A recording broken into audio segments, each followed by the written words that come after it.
الحمدللہ وحدہ والصلاة والسلام علی من لا نبی بعد اما بعد۔ معزز و محترم سامعین و ناظرین، سورہ یوسف کی تفسیر چل رہی ہے۔ اللہ تعالیٰ ارشاد فرماتے ہیں وَلَمَّا بَلَغَ أَشُدَّهُ آتَيْنَاهُ حُكْمًا وَعِلْمًا وَكَذَلِكَ نَجْزِي الْمُحْسِنِينَ۔ جب حضرت یوسف علیہ السلام اپنی عمر کی پختگی کو پہنچے تو ہم نے ان کو حکم اور علم عطا فرمایا۔ اس آیت کے اندر ایک لفظ استعمال ہوا ہے جو ہے اشد۔ اشد کے بارے میں علماء نے لکھا ہے کہ اشد زندگی کا وہ حصہ ہے جس حصے کے اندر انسان کے اعضاء اور اعصاب مضبوط ہو جاتے ہیں اور عقل مکمل ہو جاتی ہے۔ اور ایک لفظ استعمال ہوا ہے حکم، اس کا مطلب ہے حکومت چلانے کی صلاحیت۔ اور ایک لفظ استعمال ہوا ہے علم، اس کا مطلب یہ ہے کہ علم نبوت۔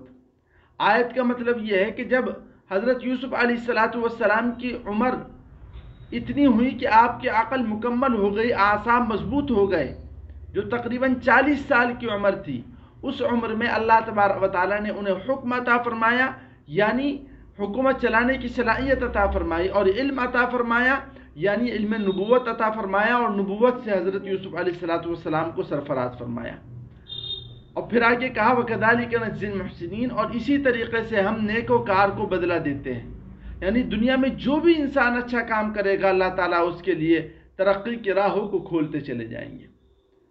آئیے فرماتے ہیں وَرَاوَدَتْهُ الَّتِي هُوَ فِي بَيْتِهَا عَن نَفْسِهِ وَغَلَّقَتِ الْأَبْوَابَ وَقَالَتْ هَيْتَ لَكَ قَالَ مَعَاذَ اللَّهِ إِنَّهُ رَبِّي أَحْسَنَ مَثْوَايَ إِنَّهُ لَا يُفْلِحُ الظَّالِمُونَ۔ ان آیات میں اللہ تعالیٰ نے حضرت یوسف علیہ السلام کی زندگی کا وہ عظیم قصہ بیان کیا ہے جس کے اندر بے شمار نصیحتیں، بے شمار عبرتیں ہیں۔ قصہ یہ ہے کہ حضرت یوسف علیہ السلام کو اللہ تعالیٰ نے ایسا حسن و جمال عطا فرمایا تھا کہ کوئی بھی عورت جو حضرت یوسف علیہ السلام کو دیکھ لیتی تھی وہ حضرت یوسف علیہ السلام کے اوپر فریفتہ ہو جاتی تھی۔ حضرت یوسف علیہ السلام عزیز مصر کے گھر کے اندر پرورش پا رہے تھے۔ عزیز مصر کی عمر میں اور حضرت یوسف علیہ السلام کی عمر میں کافی فرق تھا۔ عزیز مصر کی بیوی جس کا نام زلیخا تھا، اس کی عمر میں اور حضرت یوسف علیہ السلام کی عمر میں کافی فرق تھا۔ لیکن جب حضرت یوسف علیہ السلام جوان ہوئے اور آپ کا حسن و جمال کمال کو پہنچ گیا تو زلیخا اس عمر کے تفاوت کو بھول گئی اور حضرت یوسف علیہ السلام کے اوپر فریفتہ ہو گئی، اور اس بات کو بھی بھول گئی کہ میرے شوہر نے حضرت یوسف علیہ السلام کو اپنا بیٹا بنا رکھا ہے اور یوسف علیہ السلام ہماری بیٹے کی عمر کے ہیں۔ وہ ان تمام باتوں کو بھول گئی اور حضرت یوسف علیہ السلام کے اوپر فریفتہ ہو گئی، اور ایک دن کمرہ بند کیا اور حضرت یوسف علیہ السلام کو گناہ کی دعوت دی۔ اللہ تعالیٰ نے اس کی منظر کشی کی اور فرمایا وَرَاوَدَتْهُ الَّتِي هُوَ فِي بَيْتِهَا عَن نَفْسِهِ، اور اس عورت نے حضرت یوسف علیہ السلام کو بہلایا پھسلایا جس کے گھر میں حضرت یوسف علیہ السلام رہتے تھے۔ وَغَلَّقَتِ الْأَبْوَابَ، اور دروازوں کو بند کر دیا۔ وَقَالَتْ، اور کہا هَيْتَ لَكَ، آ جاؤ گناہ کریں گے۔ حضرت یوسف علیہ السلام نے زلیخا کے جواب میں 3 باتیں ارشاد فرمائیں اور کہا معاذ اللہ، اللہ کی پناہ، یعنی مجھے اللہ کا خوف ہے، اگر میں یہ گناہ کرتا ہوں تو اللہ مجھے سخت ترین سزا عطا فرمائیں گے، عذاب عطا فرمائیں گے، اللہ سے ڈرو اور یہ گناہ کی دعوت مت دو۔ اور دوسری بات ارشاد فرمائی انہ ربی احسن مثوائی، کہ تمہارا شوہر میرا رب ہے، میرا مالک ہے، اس نے میری اچھی تربیت کی ہے، اگر میں تمہارے ساتھ یہ معاملہ کرتا ہوں تو میں اپنے محسن کے ساتھ بدسلوکی کا معاملہ کرتا ہوں، جو بہت بری بات ہے۔ اور تیسری بات ارشاد فرمائی انہ لا یفلح الظالمون، کہ ظالم لوگ فلاح نہیں پاتے ہیں، اگر میں تمہارے ساتھ یہ معاملہ کرتا ہوں تو میں ظالم ہوں گا اور ظالم لوگ کبھی فلاح نہیں پاتے ہیں۔ اللہ تعالیٰ فرماتے ہیں وَلَقَدْ هَمَّتْ بِهِ وَهَمَّ بِهَا لَوْلَا أَن رَأَىٰ بُرْهَانَ رَبِّهِ كَذَلِكَ لِنَصْرِفَ عَنْهُ السُّوءَ وَالْفَحْشَاءَ إِنَّهُ مِنْ عِبَادِنَا الْمُخْلَصِينَ، کہ زلیخا نے حضرت یوسف علیہ السلام کا پختہ ارادہ کر لیا کہ یہ زنا کرنا ہے، یہ گناہ کرنا ہے، اور حضرت یوسف علیہ السلام کے اوپر لپک پڑی۔ حضرت یوسف علیہ السلام کے دل میں بھی وسوسہ پیدا ہوا لیکن حضرت یوسف علیہ السلام نے اپنے پروردگار کی برہان کو دیکھا، جس کی وجہ سے وہ وسوسہ ختم ہو گیا۔ تو یہ بات ہمیں معلوم ہونی چاہیے کہ انسان جو گنہگار ہوتا ہے وہ دل میں پختہ ارادہ کرنے کے بعد جب وہ عمل کرنا شروع کر دے تب گنہگار ہوتا ہے، لیکن اگر دل میں صرف وسوسہ آئے اور پھر وہ وسوسہ ختم ہو جائے تو اس کے اوپر انسان گنہگار نہیں ہوتا۔ زلیخا نے گناہ کا ارادہ کیا اور اس کو عملی جامہ بھی پہنایا، اس لیے زلیخا گنہگار تھی۔ حضرت یوسف علیہ السلام کے دل میں وسوسہ آیا، اپنے پروردگار کی برہان کو دیکھا تو وہ وسوسہ ختم ہو گیا، اس لیے حضرت یوسف علیہ السلام گنہگار نہیں تھے۔ اب سوال یہاں یہ پیدا ہوتا ہے کہ وہ برہان کیا تھی جو حضرت یوسف علیہ السلام نے دیکھی؟ اس سلسلے میں مفسرین کی رائے مختلف ہے۔ بعض حضرات مفسرین کی رائے یہ ہے کہ اس موقع کے اوپر اس کمرے میں حضرت یعقوب علیہ السلام کی ایک تصویر ظاہر ہوئی، جس میں حضرت یعقوب علیہ السلام اشارے سے حضرت یوسف علیہ السلام کو اس گناہ سے روک رہے تھے۔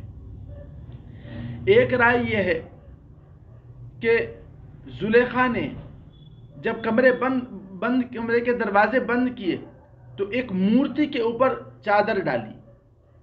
حضرت یوسف علیہ السلام نے پوچھا کہ ایسا کیوں کر رہی ہو؟ تو زلیخا نے کہا کہ میں اپنے معبود کے سامنے ایسا نہیں کرنا چاہتی، اس کی آنکھوں پر پردہ ڈال دیا میں نے۔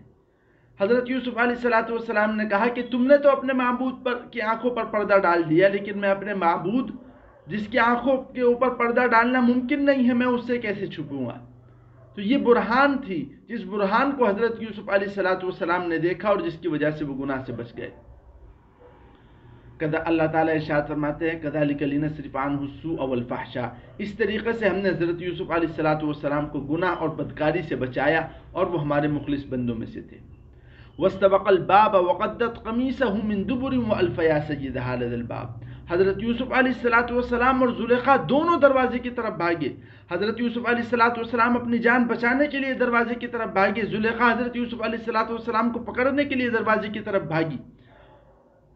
وقدت قمیصہ من دبر، اور حضرت یوسف علیہ السلام کی قمیص کو پیچھے سے پھاڑ دیا، پکڑنے کے لیے جب پیچھے سے پکڑا تو قمیص کو پھاڑ دیا۔ لیکن حضرت یوسف علیہ السلام بھاگتے ہوئے کمرے سے باہر نکل گئے، وَأَلْفَ يَا سَيِّدَهَا لَدَى الْبَابِ، اور دونوں نے اپنے مالک کو دروازے کے پاس پا لیا۔ جیسے ہی زلیخا نے دیکھا کہ عزیز مصر دروازے کے اوپر موجود ہے تو فوراً پیترا بدلا اور کہا قالت ما جزاء من اراد بأهلك سوءا الا ان يسجن او عذاب الیم، کہ اے میرے آقا آپ بتائیے اس شخص کی سزا کیا ہے جو آپ کے گھر والی کے ساتھ برائی کا معاملہ کرے، مگر یہ کہ اس کو جیل خانے میں ڈال دیا جائے، یہ سخت ترین تکلیف دی جائے اسے۔ یعنی حضرت یوسف علیہ السلام کے اوپر الزام لگایا کہ اس نے میرے ساتھ بدکاری کی کوشش کی اور اس کی سزا یہ ہے کہ اس کو جیل خانے کے اندر ڈال دیا جائے یا کوئی اور تشدد اس کے اوپر کیا جائے۔ ایسے موقع کے اوپر جب الزام لگایا جائے تو متقی لوگوں کا معاملہ یہ ہوتا ہے کہ وہ اپنا دفاع کرتے ہیں، خاموش نہیں رہتے۔ حضرت یوسف علیہ السلام نے بھی اپنا دفاع کیا اور کہا ہی راودتنی عن نفسی، اسی نے مجھے بہلایا تھا اور پسلایا تھا، میں نے گناہ کی کوئی کوشش نہیں کی، یہی مجھ سے گناہ کروانا چاہتی تھی۔ اب برابری کا معاملہ ہو گیا، یوسف علیہ السلام زلیخا کو مجرم قرار دے رہے ہیں، زلیخا یوسف علیہ السلام کو مجرم قرار دے رہی ہے، کس کی بات تسلیم کی جائے؟ اس موقع پر اللہ تعالیٰ نے اپنے متقی حضرت یوسف علیہ السلام کی براعت کو ظاہر کیا اور کہا وَشَهِدَ شَاهِدٌ مِّنْ أَهْلِهَا، اللہ تعالیٰ بیان فرماتے ہیں کہ زلیخا کے خاندان میں کہ ایک گواہ نے گواہی دی۔ یہ گواہ کون تھا؟ ایک چھوٹا سا بچہ جو گہوارے کے اندر بیٹھا ہوا تھا، لیٹا ہوا تھا، جو بولنے کی صلاحیت نہیں رکھتا تھا۔ اللہ تعالیٰ نے اس کے اندر بولنے کی صلاحیت پیدا کی اور اس بچے نے کہا کہ اگر یوسف کی قمیص پیچھے سے پھٹی ہوئی ہے تو یوسف سچے ہیں، زلیخا جھوٹی ہے، اور اگر یوسف کی قمیص آگے سے پھٹی ہوئی ہے تو یوسف جھوٹے ہیں اور زلیخا سچی ہے۔ قمیص کو دیکھا گیا تو قمیص پیچھے سے پھٹی ہوئی تھی، آگے سے پھٹی ہوئی نہیں تھی۔ فوراً عزیز مصر سمجھ گئے کہ زلیخا جھوٹی ہے، حضرت یوسف علیہ السلام سچے ہیں۔ اللہ تعالیٰ فرماتے ہیں وَشَهِدَ شَاهِدٌ مِّنْ أَهْلِهَا، گواہی دینے والے نے گواہی دی ان کان قمیصہ قد من قبل، اگر یوسف کی قمیص آگے سے پھٹی ہوئی ہے، فصدقت، تو زلیخا سچی ہے، وہ من الکاذبین، اور یوسف جھوٹوں میں سے ہے۔ وَإِنْ كَانَ قَمِيصُهُ قُدَّ مِنْ دُبُرٍ، اور اگر یوسف کی قمیص پیچھے سے پٹی ہوئی ہے فَكَذَبَتْ، تو زلیخا جھوٹی ہے، وَهُوَ مِنَ الصَّادِقِينَ، اور یوسف سچوں میں سے ہے۔ فَلَمَّا رَأَىٰ قَمِيصَهُ قُدَّ مِنْ دُبُرٍ، اور جب عزیز مصر نے حضرت یوسف علیہ السلام کی قمیص کو دیکھا کہ پیچھے سے پٹی ہوئی ہے، قال، کہا، إِنَّهُ مِنْ كَيْدِكُنَّ، یہ تو تیری سازش ہے، إِنَّ كَيْدَكُنَّ عظیم، عورتوں کی سازش بڑی زبردست ہوتی ہے۔ تو دیکھیے اس بچے کا گواہی دینا یہ کافی تھا حضرت یوسف علیہ السلام کے صداقت کو ظاہر کرنے کے لیے، لیکن اللہ تعالیٰ نے گواہی بھی اس نوعیت سے دلائی کہ اس نوعیت کے اندر بھی ایک قرینہ موجود تھا جس سے حضرت یوسف علیہ السلام کی صداقت ظاہر ہو۔ بچے کا بولنا، شیرخوار بچے کا بولنا کافی دلیل تھی، لیکن اس نے اس نوعیت سے گواہی دی کہ حضرت یوسف علیہ السلام کی صداقت ظاہر ہوئی۔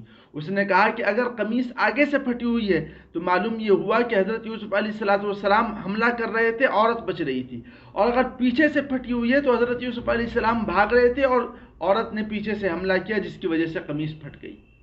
بہر صورت اللہ تعالیٰ نے حضرت یوسف علیہ السلام کی براعت ظاہر کی، حفاظت کی۔ جب عزیز مصر کو پتہ چل گیا تو فوراً اس نے حضرت یوسف سے کہا، یوسف اعرض عن ھذا، اے یوسف اس بات سے اعراض کرو، اس کا کہیں ذکر مت کرنا، ہمارے گھر کی بدنامگی ہوگی۔ اور زلیخا سے کہا، واستغفری لذنبک، اپنے گناہ سے مغفرت طلب کرو، تم نے بہت بڑا گناہ کیا ہے، انکی کنت من الخاطئین، تم گنہگار عورتوں میں سے ہو۔ تو اللہ تعالیٰ نے حضرت یوسف علیہ السلام کی زندگی کا ایک قصہ تفصیل کے ساتھ بیان کیا۔